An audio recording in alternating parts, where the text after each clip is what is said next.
السلام عليكم ورحمة الله وبركاته. فيديو النهاردة هنتعلم فيه ازاي نعمل اصابع الكابوريا دي. طبعا كتير مننا بيشوفها في السوق او في السوبر ماركت ويبقى مش عارف دي تتعمل ازاي. انا النهاردة هعلمكم ازاي نعملها. طبعا مبدئيا كده المقدار اللي معايا ده نص كيلو. اوقات بتتباع مجمدة بالكيلو عند اي بتاع لحوم، واوقات بتتباع في الماركت عادي بتبقى مغلفة وكل صباع في كيس، فانت هتلاقيها يعني في اماكن كتير قوي. تمام. طبعا يا بنات، انا هنا بدأت اقطعها بقى بالطول. ممكن انتي تقطعيها بالعرض عادي، بس انا بحس اللي هي بالطول بتدي شكل احلى. كمان عايزه اقول حاجه مهمه جدا عشان خاطر اللي لسه هيكون اول مره يجربها. اصابع الكابوريا دي مش كلها طعم كابوريا زي ما انا كنت متخيله في الاول. لا، هي من الغلاف بس اللي بره ده، يعني طعم الكابوريا او قشره كابوريا كده، لكن من جوه دي معجون هم عاملينها عادي في المصانع يعني. فلحسن تفكروا اللي كلها كابوريا، برضو قلت للمصداقية اقول لكم. خلاص كده بعد ما قطعت الكمية بتاعتي كلها، جبت كده طاسة على النار، نزلت فيها ب3 معالق من الزيت. ما تكتريش الزيت قوي لان هي بس مجرد اللي احنا هنشوح بس الكابوريا، مش اكتر.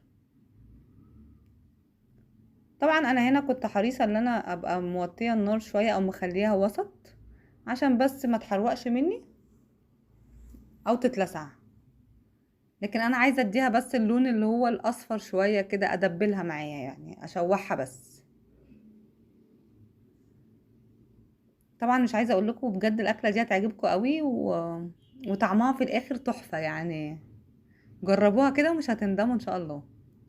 طبعا هنا معانا بصلتين مقطعاهم شرايح، هنزل بيهم على الكابوريا. احط التوابل بتاعتي، وانا هنا استخدمت ملح وفلفل اسود وكمون وكزبره ناشفه. هبدأ اقلب بقى البصل مع الكابوريا كويس. طبعا بعد ما حسيت ان البصلة اصفرت معايا، هبدأ انزل الفلفل. دول زي ربع كيلو من الفلفل.